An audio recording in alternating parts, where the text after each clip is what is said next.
আজকে একটা simple pakora recipe share করব, আর সেটা হলো সরষা ফুলের বড়া। আর এই বড়াটা কিভাবে বানালে সরষা ফুলের ফ্লেভারটা থেকে যাবে সেটা আজকে আপনাদের সাথে শেয়ার করব। চলুন তাহলে রেসিপিটি শুরু করা যাক। আমি প্রথমে এখানে সরষা ফুলটাকে খুব ভালোভাবে বেছে নিয়েছি। এর মধ্যে আমি দিয়ে দিলাম একটু হলুদ, পরিমাণ মতো লবণ, একটা কাঁচা লঙ্কা কুচি, আর দিয়ে দেবো চালের গুঁড়ো। চাইলে এটা বেসন দিয়েও করা যেতে পারে, কিন্তু এখন যেহেতু শীতকাল, খেতে খেতে কিন্তু বেসন দিয়ে ভাজা পকোড়াগুলো কিন্তু ড্যাম হয়ে যায়, আর চালের গুঁড়ো দিয়ে করলে কিন্তু অনেকক্ষণ সময় মচমচে থাকে।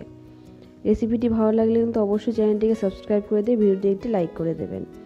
এখানে আমি সাদা তেল গরম করতে দিয়েছি। এখন আমি পছন্দ মতো শেপে তেলের মধ্যে দিয়ে দিলাম।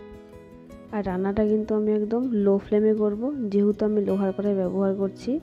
আর লোহার কড়াই কিন্তু খুব তাড়াতাড়ি গরম হয়ে যায়, অনেকক্ষণ গরম থাকে। আপনারা অন্য কোনো কড়াই করলে মিডিয়াম ফ্লেমে বড়াগুলো ভেজে নেবেন। আর সরষা ফুলের মধ্যে কিন্তু পেঁয়াজ ব্যবহার করবেন না, তাহলে কিন্তু সরষা ফুলের ফ্লেভারটা কিন্তু চলে যাবে, তখন কিন্তু পেঁয়াজের গন্ধই করবে। তাই আপনারা অবশ্যই পেঁয়াজটাকে স্কিপ করার চেষ্টা করবেন যখন সরষা ফুলের পকোড়া করবেন। এভাবে উল্টে পাল্টে ব্রাউন কালার করে ভেজে নেব। রেসিপিটি আপনাদের কেমন লাগলো অবশ্যই জানাবেন। খুবই সিম্পল একটা রেসিপি। ভালো লাগলে অবশ্যই ভিডিওতে একটা লাইক করে দিয়ে চ্যানেলটিকে সাবস্ক্রাইব করে দেবেন। পুরো ভিডিও দেখার জন্য অসংখ্য ধন্যবাদ।